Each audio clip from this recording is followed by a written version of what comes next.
was the most, as I say, permissive, fun, free, liberating, joyful experience I've ever had on set because of these incredible actors and really because of Jonah as well. These guys are incredible. The whole movie lives or dies on the three of their friendship, and the assignment was to pretend like you're best friends, and they immediately were able to drop in. They're such professionals, but individually they are such phenomenal people, and I'm forever grateful to have directed them. Matt said the Jonah it was a very permissive area, like space, safe space. So every time we were in front of the camera, we really didn't know what was going to be asked of us, which made it so much fun. And you're never you're leaving the day going like, wow, that was the most unique day I think I've had. And then the next day is like, wow, I think that was the most unique day, So it was just so much fun. And these guys are just incredible. Yeah, poor Keanu was in this tortured state the entire time. And me and Matt were like, it's okay, babe. You're good. We got you. It's okay. Working on this movie was such a dream. My first two movies were quite small and intimate, and I managed to really scale up but still keep the movie very intimate, which I'm very proud of. It doesn't feel like it feels bigger with more, Benoit shot it and these huge actors and incredible actors, but it still feels like the feelings I wanted it to feel like. And so I have the dream life. I get to be a dad and I get to write and edit these movies. And then when I shoot them, I'm with my best friends and then make new best friends. And these people are they're like just a joy and utter light to be around. Well, it's circumstantial for him because, he's doing it for very specific reasons. I learned long ago to not do that anymore because you're going to find whatever you're looking for, and the answer you need to be looking for is probably inside you and not out there. When I read the script at first, it came kind of close to having just lost my husband, and I didn't think I could do it. I didn't think I'd ever step in front of a camera again or on stage. But I read it and I, of course, saw how great the writing was. And for me, that's so important. It's just amazing. But I still didn't think I could do it. And then I called my publicist and said, wait a second. So because when I went to bed that night, I just couldn't help myself. I started working on this part. I thought, oh, maybe I should give this another go round. Let me read this again in the light of day. And then Jonah called, and that was that. But I also knew I did not want to wake up and see another actress take this challenge. I wanted to get out of my comfort zone and take that challenge. I play Keanu Reeves' mother, and I don't have a big part, but it's a really good part. I'd say, a little soul searching, have a look in the mirror too, I received a star on the Hollywood Walk of Fame several years ago, and it was right next to Keanu Reeves. I never told Keanu this. And so then to suddenly be working with Keanu, extra special. I don't know if she's a great person. She might consider herself a good person. She's representing a community, the Asian American community, and so she's kind of in it for herself. But so is a lot of people in the movie, but also in the world. And so there we are, a bunch of unhinged people, just in it to truly try our best. I think what it comes down to is that we're a lot smaller, than we think. The universe is so big, and I think it's okay to feel that way sometimes. The advice is, we're really tiny, go hiking or something, and this is an advice that I should really listen to because I don't. That's why I'm so pale. I never see the sun. But, remember that you're just a tiny little thing in this big old universe. So, maybe it's not so bad. I'm just happy that one of those countries will be where my dad is, in Japan. So, Dad, we're all trying to get your approval, especially me. So, yes, that's exciting. 100 countries is a lot of countries, and 1 billion screens out of an 8 billion population is a lot. I hope that they get some laughs, and also a good thing to think about.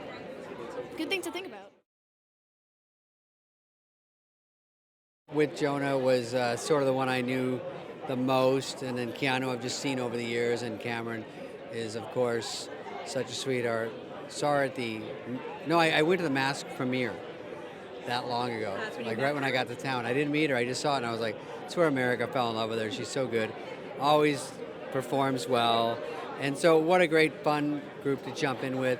And I thought the script was very interesting and a little different. It was very exciting, and I want more people to see it because it is a movie with a bunch of, those guys are great. And Matt, I didn't know, Matt Bomer. And so I think the whole mix is very interesting and some good laughs in there too. I hope they get a little different taste of what Hollywood's like, not just the skimmed down version that everyone has. It's kind of a slightly deeper look. I'm usually the friend going through whatever Keanu's character in this movie is going through. And my advice is, honestly, as long as you have conviction in what it is that you're saying and you feel as though the art that you're making is good, the rest of the noise can fall away. And the phone is not real. The phone is not real. The phone is real, but it's only as real as you make it. So if you decide one day the phone is not real, then it's not real. I was name searching on Twitter in the car waiting for this to happen. Yeah, I do it every single day. I think it's important to keep yourself in the fold of the cultural conversation. There was a period when I would have little controversies pop up, and I was obsessively Googling, and then you can Google within the last hour, within the last 24 hours to see the latest thing. I do way less of that now because it doesn't, you want to be aware of things, but ultimately it doesn't matter what they're saying.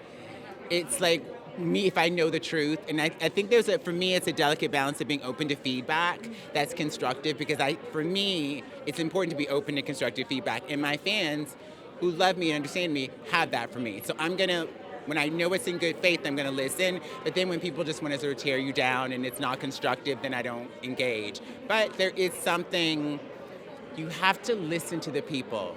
You have, there's a delicate balance, though, because I think, you get out of touch, and I know now, after all these years, how easy it is to get out of touch being in this business. But if you just listen to people, they'll tell you where they are, and they'll tell you what you need to be doing. Sometimes, and with discernment, you'll discover what is in good faith and what you should take, and then other things that you let go of. This isn't my first rodeo with streaming and with those kinds of numbers. It's just, I'm so grateful to still be here, and I'm so grateful to be doing work that I think is important with incredible colleagues, this cast is insane. I'm Martin Scorsese, Keanu Reeves, Jonah Hill, Cameron Diaz, Matt Bomer, Roy Wood Jr. It goes on, David Spade.